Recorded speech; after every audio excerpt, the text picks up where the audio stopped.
Hey there, Ray from Bridge Marina. Just want to do some tips here for novices or folks that are on a new boat to try to get used to how a boat steers. Sounds simple, but super useful. I want to pick an object and I want to try to steer straight at it, as straight as I possibly can. And I may have to oversteer or understeer, and I'll kind of get some comfort with how this boat handles.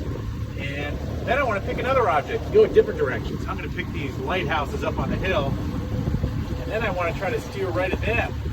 I'm going to try to steer directly at those lighthouses. I may have to understeer, oversteer, adjust myself, but it gives me some comfort and experience with how this thing handles. And then I want to pick a different object again. And I'm going to go back and I'm going to pick this buoy again over here.